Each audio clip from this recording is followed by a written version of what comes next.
Shalom jemaat Tuhan yang terkasih. Kembali lagi dalam ibadah online kita pada pagi hari ini. Nah, menjelang kemerdekaan Indonesia pada hari esok, maka ibadah kita pada pagi hari ini spesial karena kita juga ikut merayakan kemerdekaan Indonesia.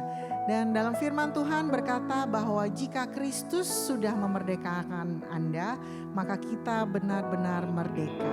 Oleh karena itu pada pagi hari ini mari saya mengajak kita semua untuk bangkit berdiri bersama. Kita mau memuji membesarkan Tuhan sebagai orang-orang yang sudah dibebaskan, dimerdekakan di dalam Tuhan. Haleluya.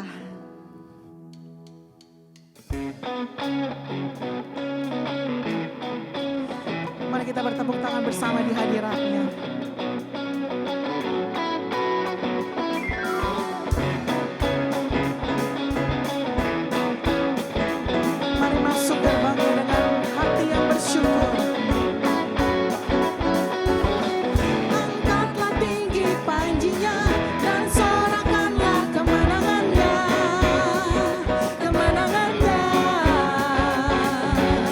Belenggu telah dipatahkan, kutuk dan maut telah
Terima kasih Tuhan karena kami percaya Engkau Allah yang berkuasa yang memegang kendali setiap kehidupan kami. Bahkan Engkau ada di setiap musim kami ya Tuhan. Engkau tidak pernah meninggalkan setiap kami. Kami ada di dalam-Mu, Engkau ada di dalam kami Tuhan. Kami adalah milik-Mu sampai selama-lamanya.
berseru ke hadirat-Mu karena kami tahu hanya Engkau yang sanggup menolong setiap kami. Kami berseru mengangkat tangan kami ya Tuhan pagi hari ini. Karena Engkau sumber kekuatan kami.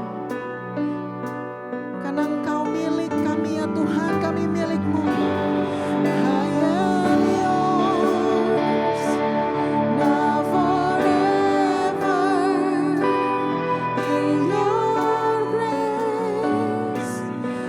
Surrender, you are mine.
Shalom, kita mau mendengar firman Tuhan, tapi mari kita berdoa.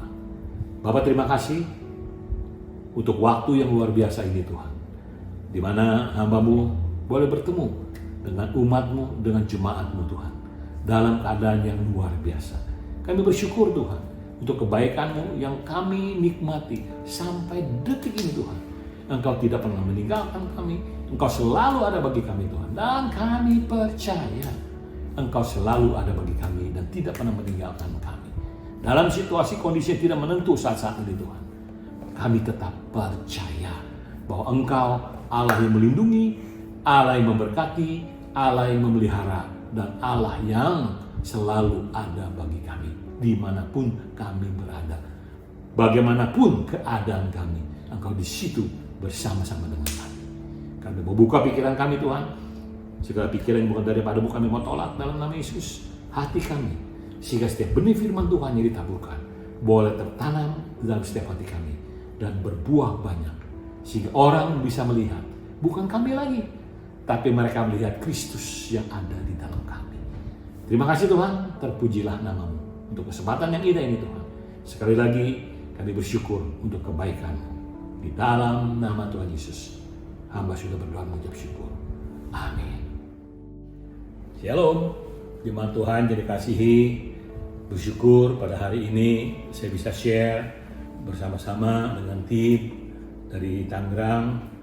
Saya bersyukur juga Tuhan masih memberikan kesempatan kepada kita, meskipun tidak secara langsung kita bisa tatap muka, tapi paling tidak melalui live streaming ini kita bisa saling berbagi. Dan saya bersyukur juga kali ini saya diberikan kesempatan untuk membawakan sharing firman Tuhan kepada Anda semua. Kiranya firman Tuhan ini boleh menjadi berkat, terutama pada kita yang saat-saat ini, bulan-bulan ini, masa-masa ini lagi sedang seolah-olah kita tidak tahu mau kemana arah kita tidak tahu mau ngapain. Sometimes kita juga bingung kenapa begini, kenapa begitu dan sebagainya. Karena satu hal, kita masih mengalami apa yang namanya pandemik daripada virus corona. Tapi kita bersyukur kita punya Allah yang setia, Allah yang berdaulat, yang tidak pernah meninggalkan Anda sedetik pun, dan Dia masih tetap berdaulat sebagai Allah atas seluruh semesta ini. Itu menjadi satu pegangan bagi kita, menjadi satu kekuatan bagi Anda dan saya yang percaya kepada Dia. Nah, kebetulan juga sekali lama lagi kita akan merayakan apa yang disebut dengan Hari Kemerdekaan Republik Indonesia. 17 Agustus, bangsa Indonesia memperingati hari kemerdekaannya yang ke-75. 75, wow. Anda ada 75 tahun umurnya, saya belum sampai. Tapi 75 tahun enggak pendek loh, panjang itu 75 tahun. Merdeka, dan betul-betul merdeka resmi loh, yang dideklarasikan pada tanggal 17 Agustus tahun 1945. Anda bisa bayangkan, dideklarasikan dan kemudian diakui oleh negara, oleh seluruh dunia. Indonesia merdeka pada tahun 1945 tanggal 17 Agustus. 75 tahun. Kita bersyukur untuk itu. Kita juga ada di Indonesia tidak kebetulan. Kita bersyukur cita karena 75 tahun kita merdeka. Satu pertanyaan saya yang bisa dijawab oleh Anda semua masing-masing. 75 tahun merdeka enggak pendek ya, panjang. Pertanyaan saya, sudah berapa lama kita mengenal Kristus Yesus? Anda menerima Yesus Kristus sebagai Tuhan dan Juru Selamat Anda. Mungkin ada yang sudah 5 tahun, ada yang sudah 10 tahun, ada yang sudah 50 tahun, bahkan mungkin ada juga yang sudah 75 tahun. Tapi pengenalan Anda akan Kristus tadi, apakah mempunyai satu dampak yang luar biasa di dalam setiap kehidupan Anda? Atau Anda sebentar, saya tahu, Yesus iya Juru Selamat, puji Tuhan saya sudah percaya pada Dia, saya pasti masuk surga kalau saya mati. Yes, good. Bukan itu saja. Yang paling penting di saat-saat sekarang ini, kita bisa tahu, Anda bisa tahu siapa kita di dalam Kristus. Dengan keadaan dan posisi yang seperti sekarang ini, di tengah-tengah ketidaktahuan arah kita mau kemana.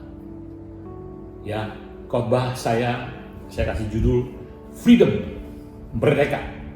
Tapi merdeka di dalam Kristus. Dan Anda dan saya sebetulnya bersyukur. Kenapa? Anda dan saya sudah merdeka sejak Anda terima Tuhan Yesus Kristus itu sebagai Tuhan dan Juru Selamat Anda. Pada saat Anda sudah menerima Dia sebagai Tuhan Anda dan Juru Selamat Anda percaya kepada Dia, Anda saat itu juga dimerdekakan. Dari apa? Dari dosa. Karena dosa inilah sumber segala sesuatunya yang mengakibatkan dunia seperti sampai saat ini. Tidak ada kedamaian, selalu kacau dan sebagainya. Akibat dosa. Nah, bersyukur Anda dan saya sudah dimerdekakan dari kuasa tindasan dosa itu sendiri. Anda betul-betul orang yang sudah merdeka di dalam Kristus. Jadi tidak ada lagi perbudakan penindasan Anda terhadap dosa Anda. Perlu diingat, perlu diketahui, dan perlu disadari bahwa Anda dan saya sudah merdeka di dalam kutuk dosa, kuasa dosa, apapun juga namanya. Akibat dosa itu Anda sebetulnya tidak perlu takut atau khawatir akan apapun juga, karena Anda sudah betul-betul merdeka. Kita lihat beberapa ayat ya. Yohanes 8 ayat 36 mengatakan, jadi jika anak itu memerdekakan kamu dari dosa, saya ulang ya, jadi jika anak itu telah memerdekakan kamu, Anda dan saya dari dosa, yang memang dosa ini saya sudah bilang tadi akar atau sumber dari segala sesuatunya ketika manusia pertama jatuh dalam dosa. Saya kembali sebentar ke firman Tuhan tadi. Pada waktu Adam dan Hawa tidak dalam dosa, tidak jatuh dalam dosa, semua hubungan dengan Allah baik, semua lancar baik. Tapi setelah dia dari jatuh dalam dosa, disitulah kemudian Adam dan Hawa lari dari Tuhan. Mereka takut bersembunyi. Kenapa? Akibat dosa tadi. Ketakutan timbul. Tapi puji Tuhan, tadi saya sudah bilang, Anda sudah dimerdekakan oleh penebus Kristus Yesus Sang Juru Selamat. Lanjut ayatnya ya. Maka kamu menjadi anak sejati dan kemerdekaan kalian tidak perlu dipertanyakan lagi. Saya ambil ini dari terjemahan The Passion Translation atau TPT. Ya, jelas sekali mengatakan, saya ulang. Jadi jika anak itu memerdekakan kamu dari dosa, maka kamu menjadi anak sejati dan kemerdekaan kalian itu tidak perlu dipertanyakan lagi. Jadi Anda nggak perlu bertanya-tanya lagi, benar saya sudah merdeka? Apa iya ya? Kalau saya sudah merdeka, kenapa saya sering takut? Saya sering khawatir. Saya sering kadang-kadang putus asa melihat ini dan itu. Wow, di mana Tuhan? Nah, Anda bisa menjawab pertanyaannya kan? Anda sungguh-sungguh merdeka. Dan kalau Anda sungguh-sungguh merdeka, tidak perlu dipertanyakan lagi. Memang Anda sudah merdeka dari kuasa dosa tadi. Kita lanjutkan lagi beberapa ayat firman Tuhan sehingga dapat menguatkan Anda. Roma 8 ayat 15 mengatakan, sebab kamu tidak menerima roh perbudakan yang membuat kamu menjadi takut lagi, tetapi kamu telah menerima rohnya besar ya, roh kudus berarti, yang menjadikan kamu anak Allah. Anda dan saya setelah menerima Kristus Yesus sebagai Tuhan dan Juru Selamat, bukan hanya tadi dimerdekakan dari dosa dan kuasanya, tapi Anda juga menjadi anak-anak Allah. Oleh itu, roh itu kita berseru, Abba ya Bapa. Luar biasa kan? Merdeka, Tuhan kasih roh kudus. Rohnya sendiri diam di dalam Anda, tinggal di dalam Anda. Dan bukan itu saja, tadi saya sudah singgung, Anda menjadi anak-anak Allah. Kan luar biasa ini, anak-anak Allah. Anda bisa bayangkan loh, bagaimana seorang bapak menyayangi anaknya, mengasihi anaknya. Tidak mungkin akan membiarkan anaknya itu sengsara dan mengalami hal-hal yang begitu mengerikan. Tidak mungkin. Kita ini sebagai bapak secara jasmani begitu pedulinya kepada anak-anak kita. Apalagi bapak kita di surga. Dan ingat, status Anda sudah menjadi anak-anak Allah oleh karena Kristus Yesus. Ingat ya, jangan lupa itu. Status Anda, posisi Anda di dalam Tuhan. Anda adalah anak-anak Allah yang luar biasa. Ada lagi, kita baca lagi Roma 8 ayat 4. Suatu kebenaran yang sangat menggembirakan yang ditemukan dalam Roma 8. semua yang dituntut Allah dari kita sudah dipuaskan oleh pengorbanan Kristus Yesus. Tadi saya sudah cerita ya, kita ditebus oleh karena pengorbanan Yesus Kristus. Kehidupan Yesus di dalam kita sudah cukup untuk memuaskan Allah. Kuasa dalam hidup kita yang baru bukanlah hasil usaha kita sebagai manusia yang lemah, melainkan kuasa dinabis dari Roh Kudus yang sudah dilepaskan dan diberikan kepada Anda dan saya yang ada di dalam Anda. Ingat baik-baik, itu ayat-ayat firman Tuhan, simpan dalam hati Anda, dan kemudian percayai firman Tuhan itu. Saya lanjut lagi. Di sini jelas lagi 1 Yohanes 4 ayat 18 mengatakan, di dalam kasih tidak ada ketakutan. Di dalam kasih tidak ada ketakutan. Siapa kasih itu? Kasih itu adalah Allah sendiri. Allah adalah kasih. Jadi di dalam Allah, di dalam kasih tidak ada ketakutan. Tidak ada ketakutan. Oke? Kasih yang sempurna melenyapkan ketakutan. Sebab ketakutan mengandung hukuman, dan barang siapa takut, ia tidak sempurna di dalam kasih. Ingat ya, di dalam kasih tidak ada ketakutan. Tidak ada ketakutan. Merdeka dari ketakutan. Kemudian kita datangi Timotius 2 Timotius pasal 1 ayat 17. Ayat 7 maksud saya. Ayat mudah dibaca, ayat B saya bacakan Manda supaya ada perbandingan-perbandingan. Roh Kudus yang telah diberikan Allah kepada kita tidak membuat kita takut. Ingat ya, Roh Kudus yang telah diberikan, sudah diberikan, belum diberikan, sudah, dan Anda sudah terima. Sebetulnya kalau Anda sadar dan mengerti, pada saat Anda terima dia sebagai Tuhan dan Juru Selamat, itu juga sudah menjadi bagian Anda. Roh Kudus itu diberikan kepada Anda, sudah ada di dalam Anda dan saya yang percaya kepada Kristus. Dialah sumber kuasa, kasih, dan penguasaan diri. Dialah sumber kuasa, penguasaan diri, dan kasih. Yaitu apa? Roh Kudus yang sudah di dalam Anda. Saya bacakan lagi nih, TPT-nya bagus. Terjemahan TPT ya. Karena Tuhan tidak akan pernah memberi Anda roh ketakutan. Ingat ya. Karena Tuhan yang Anda sembah, yang kita kenal dalam Yesus Kristus, tidak akan pernah memberikan Anda roh ketakutan. Berarti kalau Anda yang sudah terima Yesus tadi, sudah menjadikan dia sebagai Tuhan dan Juru Selamat Anda, kalau masih ada suka ketakutan, dari mana itu ketakutan? Kalau bukan dari yang di sana itu. Betul? Jadi mari sadari ini loh, sadari bahwa Anda sudah tidak ada lagi yang namanya ketakutan di dalam Anda. Kemudian saya lanjutkan lagi tadi. Tetapi Roh Kudus yang memberi Anda kekuatan, kasih, dan pengendalian diri yang kuat. Itu dari TPT, terjemahan 2 Timotius 1 ayat 7. Jadi tidak ada alasan apapun juga untuk Anda dan saya sebagai anak-anaknya tadi yang sudah ditebus dari dosa-dosa kita dan sudah diberikan status Anda dan saya adalah anak-anak Allah, tidak akan pernah lagi sebenarnya kita mengalami apa yang disebut dengan ketakutan.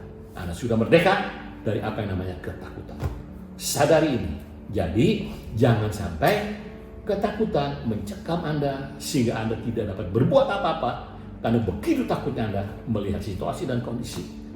Benar sekali, kenyataan benar. Dunia sedang kacau, ekonomi sedang kacau. Bahkan kita sebagai seorang pegawai atau Anda pemilik perusahaan, Anda juga bingung kan? Ini bagaimana kalau ini terus? Usaha saya akan bagaimana? Bukannya makin maju, malah makin kemungkinan tutup dan sebagainya. Bagaimana saya bekerja? Apakah saya juga akan dipecat satu saat dan sebagainya? Nah, hal-hal ini terjadi, memang terjadi. Jangan diabaikan, memang terjadi. Tapi kembali, siapa Anda di dalam Kristus tadi? Yaitu Anda anak-anak Allah. Ada Roh Allah tadi yang memberikan kasih dan keberanian, bukan ketakutan. Oke? Nyata keadaan dunia sekarang. Jelas sekali. Jadi clear ya, Anda dan saya sudah merdeka. Merdeka dari apa? Dari tadi salah satunya aja nih, ketakutan tadi. Ketakutan akibat dosa. Tapi karena dosa Anda sudah diampuni, sudah ditebus, bahkan Anda sudah dijadikan anak-anak Allah yang percaya kepada Dia. Status Anda sekarang adalah anak Allah. Rasanya ketakutan pun tidak akan lagi menghinggapi Anda dan saya sebagai anak-anaknya yang percaya habis kepada Tuhan. Amin. Oke, saya kasih contoh Alkitab lagi. Petrus, ya ingat ya waktu Petrus sama teman-teman yang lain murid Yesus diajak Yesus ke seberang. Ayo kita ke seberang. Oh, yuk ke seberang. Satu perahu dengan Yesus. Yesus karena lelah, kan dia datang ke dunia ini sebagai manusia. Dia merasakan capek juga, penat, lelah. Dia kemudian tertidur di buritan dengan nyenyak. Dan murid-muridnya yang ada dalam kapal itu yang mengendalikan kapal itu, perahu itu. Tapi tiba-tiba sekonyong-konyong ada badai datang. Benar badai? Benar. Sampai badai itu tidak seperti biasanya mereka bilang. Dan air yang begitu besar masuk ke dalam perahu sampai perahunya hampir tenggelam. Mereka begitu panik, begitu ketakutan, buang air dari kapal dan sebagainya, lari kiri kanan dan sebagainya, panik. Ada badai yang menyerang. Yesus asik tidur di buritan. Itu ada bayangin ya. Saya juga pengen ketawa sendiri tuh. Kok Yesus apa dia nggak tahu gitu ya? Wong kita aja kalau Anda tidur, 10 Anda tidur. Kalau Anda dikocang gini juga, kena air juga kan mau nggak mau. Masa kita nggak bangun sih? Kok Yesus bisa tidurnya pulas? Kenapa? Yesus begitu secure, begitu merasa aman. Karena dia adalah anak Allah. Dia tahu status dia. Ingat kan? Pada waktu dia dipermandikan oleh Yohanes Pembaptis, ada suara dari langit terbuka. Inilah anakku yang kukasihi, kepadanya aku berkenan. Anda bayangkan. Jadi dia manusia, yes. Kalau saya manusia, dia capek, dia merasa juga dan sebagainya, bisa sedih dan sebagainya. Tapi dia tahu status dia tahu siapa dia nih. Bapaknya sangat mengasihi dia dan nggak mungkin membiarkan dia tergeletak. Makanya Yesus bisa pulas banget tidurnya. Murid-muridnya panik. Ayo, kenapa Petrus dan murid-murid yang lain begitu panik dan ketakutan? Karena dia melihat pada keadaan pada waktu itu bukan nggak ada memang benar, ombaknya memang tinggi, memang benar dahsyat, tidak seperti biasanya, memang nyata. Dia lihat kenyataan itu, dia lupa ada siapa, ada Kristus Yesus. Wow, seharusnya Petrus dan teman-temannya jangan fokus kepada situasi dan kondisi yang sedang terjadi, tapi fokus kepada bersama siapa dia pada waktu itu. Sama seperti Anda dan saya. Anda dan saya sudah menjadi anak-anak Allah. Saya sudah bilang dari tadi kan. Jadi kalau ada situasi dan kondisi ini benar-benar menghantui Anda dan menghantam Anda, bahkan mau seolah-olah membinasakan Anda, jangan lupa siapa Anda di dalam Kristus. Dan ada roh Allah yang dalam Anda tadi, roh yang penuh kasih tadi, Anda bisa berkata, aku tidak takut apapun yang terjadi, karena yang menyertai aku lebih besar daripada apapun juga yang ada dalam dunia ini. Itulah Anda dan saya. Jangan membiarkan diri Anda dibawa oleh emosi ketakutan Anda, sehingga Anda betul-betul terpuruk dan tidak bisa apa-apa. Wow, sayang sekali kalau sampai kita mengalami hal itu. Sayang sekali. Makanya saya share, sadari diri Anda yang sudah aman, secure di dalam Kristus Yesus. Anda sudah merdeka dari segala macam ketakutan kayak apa aja lah. Anda sudah betul-betul merdeka. Ada lagi contoh, bagus lagi. Yairus. Anda ingat Yairus? Orang Yahudi. Salah satu yang pegang juga pekerja pada waktu itu. Apa nih? Kita baca di dalam Markus pasal 5. Saya bacakan buat Anda ya, pelan-pelan. Markus pasal 5, kalau Anda bawa Alkitab Anda bisa buka sama-sama. Kita bisa baca sama-sama. Oke, judulnya di sini di Alkitab saya pakai bahasa AMD, ayat mudah dibaca. Yesus menghidupkan anak gadis dan menyembuhkan seorang perempuan. Yesus kembali menyeberangi danau dan sangat banyak orang berkumpul mengelilingi dia. Di pantai itu, seorang pemimpin rumah sembahyang, yaitu tadi Yairus, datang ke tempat itu, namanya Yairus. Ketika Yairus melihat Yesus, dia sujud di depan kakinya. Pemimpin itu memohon terus supaya mau datang. Katanya, anak gadisku sakit keras, ia hampir mati. Aku meminta kepadamu, datanglah. Letakkanlah tanganmu padanya, supaya ia sembuh dan dia akan hidup. Anda bisa bayangkan? Benar gak tuh anak Yairus sakit? Benar. Dan genting, gawat, hampir mati. Bapak aja yang ngomong sendiri. Gawat ini Yesus, makanya aku lari nih datang kepadamu. Ketemu kau, tolong Tuhan, letakkan tanganmu supaya anak saya sembuh. Dia percaya Yesus bisa menyembuhkan. Dia yakin, makanya dia berlari kepada Yesus, mencari Yesus, ketemu sama Yesus, bicara, ini loh keadaannya Yesus. Oke, kata Yesus, mari kita pergi sama-sama. Coba kalau Anda bayangkan, orang banyak itu mengurumuni Yesus itu, aduh padat sekali.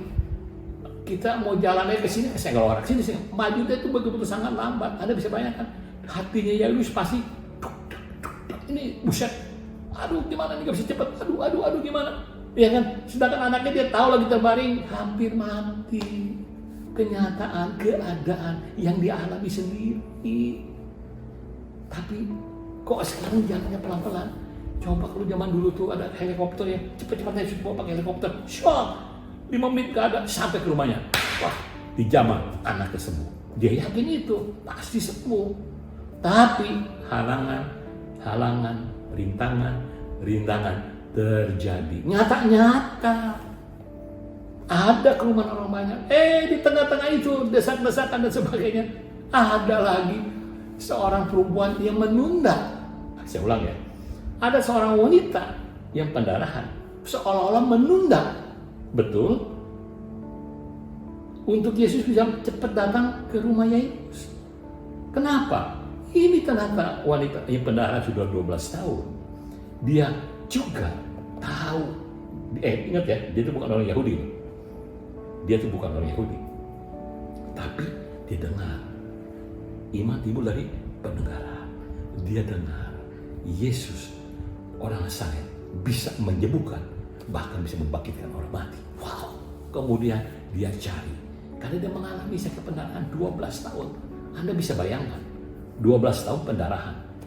Saya juga nggak bisa bayangin. Dia masih bisa jalan, rasanya puji Tuhan banget ya. 12 tahun pendarahan, Anda bayangin darah kita berapa banyak. Dia kan di dalam tubuh kita. Ini 12 tahun dia ngalamin nggak sembuh-sembuh. Tapi dia bisa bertemu dengan Yesus di tengah-tengah rintangan dan hambatan. Pasti orang yang disenggol sama dia, galakkan orang yang disenggol sama dia kan. Sikat sini. Apalagi wanita siapa ini lagi, iya kan, nggak dikenal. Tapi halangan, hambatan tidak menjadikan dia untuk menyerah pada keadaan dirinya sendiri yang pendarahan terus, dan keadaan yang tidak memungkinkan dia untuk bisa bertemu Yesus. Itu tidak menjadi halangan bagi dia. Kenapa? Kita baca lanjut nih. Saya lompat-lompat bacanya ya, Bapak ikutin aja nih. Nah, ini yang luar biasa nih. Kenapa si wanita itu begitu luar biasanya, punya satu fokus dan tekad. Saya ulang ya, memiliki satu fokus dan tekad. Asal saja puja majubahnya. Dengan kata lain, asal saja aku bisa bertemu dengan Yesus, aku pasti sembuh. Ayat 28 mengatakan, ayat mudah dibaca ini ya. Katanya dalam hati, saya ulang ya, dalam hati. Asalkan aku dapat menyentuh pakaiannya, pasti aku sembuh. Dari hati. Karena tadi dari hati yang begitu yakin dan percaya, kalau dia bisa menjabat Yesus, jangan sembuh. Dorongan ini luar biasa. Tidak ada hambatan apapun juga yang bisa menghalangi. Dari hati. Ada satu kekuatan yang mendorong sehingga wanita ini bisa fokus. hanya kepada Yesus, bukan kepada keadaan sekelilingnya, bahkan kepada dirinya yang lagi pendarahan, lagi sakit. Dari hati meluap yang baik. Dari hati ada satu tekad, aku harus ketemu Yesus. Percaya dari hati. Ingat, terjadi seperti apa yang dia percayai. Saya ulang ya, terjadi seperti apa yang dia percayai. Seketika itu juga dia jamah jubah Yesus, dia sembuh. Anda bayangin. Nah, kita kembali lagi. Saya lanjut lagi nih. Kita lompat lagi ya. Kemudian ya, biasalah ada tanya-tanya gitu di situ kan, siapa ini yang menjamah aku dan sebagainya, ada kuasa yang keluar dan sebagainya. Tapi kita lewati saja. Oke, kita lompat ke ayat 34. Pada waktu dia ketemu sama Yesus akhirnya kan, ini cuma jamah jumpa Yesus. Kata Yesus kepadanya, "Ibu, imanmu sudah menyembuhkanmu." Lucu ya, imanmu sudah menyembuhkan kamu. Loh, Yesus yang menyembuhkan apa siapa yang menyembuhkan? Kenapa Yesus sudah bilang, tuh kan aku sudah menyembuhkan kamu. Percaya ya? Yesus bilang imanmu telah menyembuhkan kamu. Puji Tuhan, dia bukan orang Yahudi. Dia bisa beriman. Kenapa? Karena didengar bahwa ada seorang datang. Punya mujizat yang luar biasa. Bisa menyembuhkan orang sakit dan sebagainya. Nah, itu kemudian dia percayai dalam hati. Aku harus ketemu orang itu. Harus apapun yang terjadi. Karena hatinya sudah begitu yakin. Dia bisa bertemu dengan Yesus. Halangan tidak menjadi masalah. Keadaan dirinya tidak menjadi masalah. Karena apa? Hatinya sudah begitu yakin dan percaya. Yesus. Makanya dengan gampang Yesus berkata, "Ibu, imanmu sudah menyembuhkan kamu. Pulanglah dengan damai. Engkau sudah bebas dari penyakit." Wow. Lagi seru-serunya dia, kita kembali ke Yairus. Ayat selanjutnya mengatakan, sementara Yesus masih berbicara, beberapa orang datang dari rumah pemimpin rumah sembahyang itu. Nah, Anda bayangin tuh. Kan dia waktunya mepet sekali nih, si Yairus ini kan. Anaknya sedang sakit parah, mau mati. Kondisi dia juga deg-deg, Yesus kenapa ada lagi penghalangan ini perubahan aja ada aja, pasti dia kesel-kesel gitu ya, tapi dia tetap yakin ada Yesus gitu ya. Dan dapat kabar, aduh menyedihkan, anakmu sudah meninggal, sekarang tidak perlu lagi merepotkan guru. Anda coba kalau mengalami situasi dan kondisi seperti ini, Anda sudah berharap sama Yesus. Mantap. Tuhan, terima kasih Kau penyembuh Tuhan. Aku percaya Tuhan. Tapi ada tiba-tiba anakmu sudah meninggal. Seperti geledek halilintar di tengah hari bolong. Siapa tidak syok mendengar itu? Wow. Seolah-olah runtuhlah harapan dia. Kok begini ya? Pasti bisa menyalahkan 1001 macam alasan. Ini Yesus lambat-lambat lagi, sudah tahu. Betul, dia nyalakan Yesus. Bisa. Dia kan nyalakan orang banyak, orang banyak lagi. Ngapain sih ngikutin Yesus? Berkerubut-kerubut sehingga Yesus lama. Udah jalan, ini lagi ada si perempuan. Siapa lagi itu orang? Iya kan? Membuat waktunya terhambat lagi. Aduh, udah pastinya kalau begitu, segala sesuatu bisa menjadi kacau balau. Dan bisa disalahkan kambing hitam dan sebagainya. Terjadi, nyata berita itu anaknya sudah mati.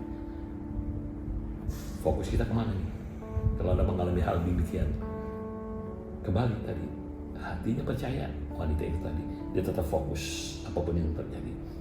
Puji Tuhan, Yairus pun meskipun secara manusia pasti dia juga mengalami penyesalan dan sebagainya, yang seperti tadi saya sudah ungkapkan perasaan-perasaan dia.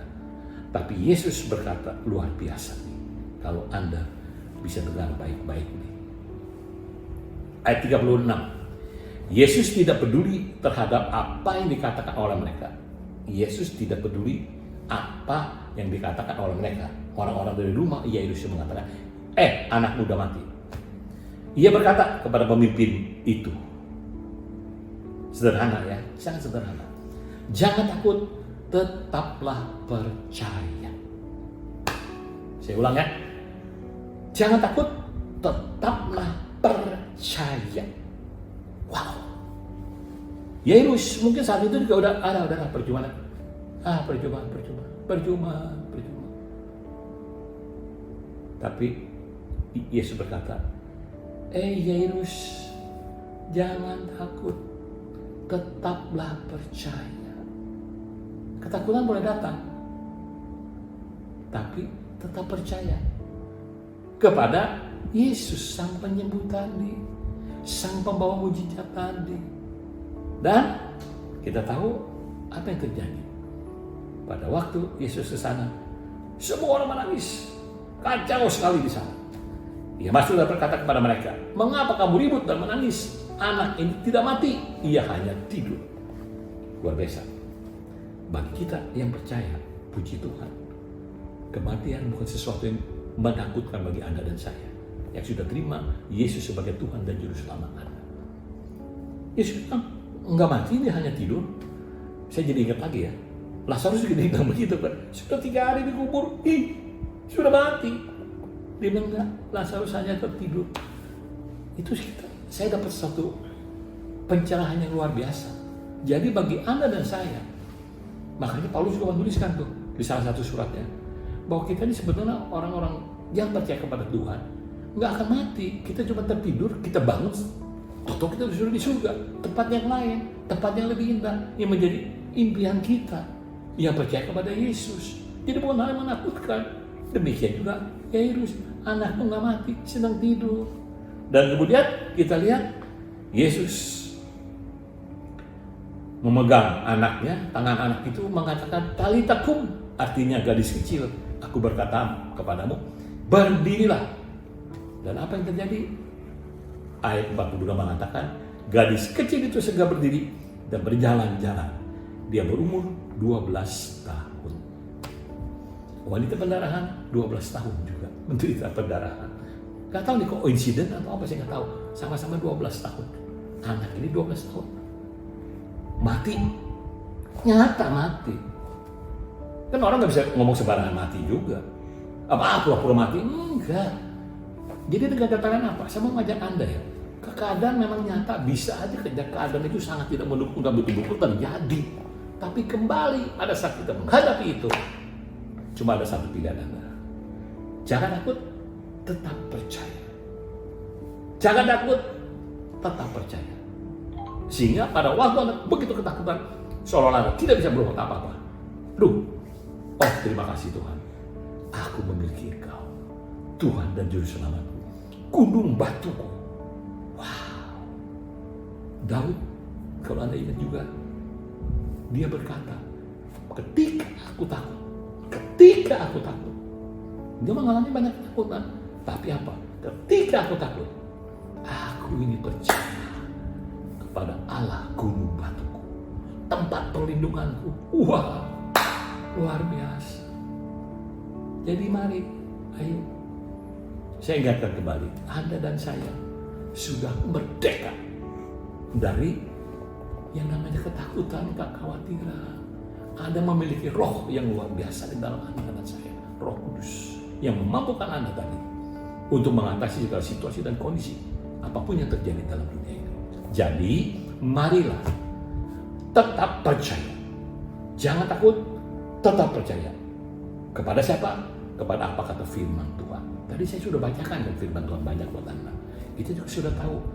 Tuhan bilang, aku tidak akan pernah meninggalkan engkau sendiri. Aku selalu ada bagimu. Nah, kemana firman-firman yang kita sudah tahu? Itu pada waktu Anda tadi mengalami sesuatu yang tidak enak, bahkan mengerikan sekalipun. Kembali kepada Anda dan saya. Reaksi Anda, respon Anda kepada apa yang terjadi menimpa Anda, bahkan keluarga Anda. Respon Anda menentukan siapa Anda di dalam Kristus tadi. Kalau Anda memiliki Kristus, Anda di dalam Kristus, Kristus di dalam Anda. Apapun yang terjadi, yang lebih pusing, lebih peduli itu siapa sih? Ya pasti Yesus dong. Dia ada di dalam Anda. Jadi Anda betul-betul aman. Ada dalam satu benteng yang luar biasa. Jadi mari, jangan mau kita itu kembali lagi dibawa kepada hal-hal yang membuat Anda takut tadi? Bukan berarti nggak ada itu, anggapan nggak ada, enggak loh, nyata, benar yang kita hadapi itu nyata. Problem, masalah nyata, bahkan kematian itu nyata. Tapi kembali, reaksi kita itu yang menentukan, respon Anda yang menentukan. Pada waktu setiap kejadian apapun juga yang terjadi dalam hidup Anda, Anda mau lebih percaya kepada Kristus Yesus, atau Anda menangisi diri Anda dan menjadi takut melihat kondisi dan keadaan yang betul-betul terjadi. Pilihan di tangan Anda. Tapi saya mengajak Anda untuk memilih percaya, meskipun kelihatannya tidak mungkin, tapi percaya saja akan terjadi mujizat. Kenapa? Karena Kristus Yesus yang berkata, Tuhan kita yang mengatakannya. Jadi mari saya mengajak Anda dan saya, don't be afraid, just believe. Jangan menjadi takut, hanya percaya saja. Mereka. Mari jemaat Tuhan, kita akhiri ibadah kita pada pagi hari ini. Saya undang kita semua untuk bangkit berdiri bersama, kita naikkan pujian. Engkau layak dipuji dan disembah sampai selama-lamanya Tuhan.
Puji Tuhan.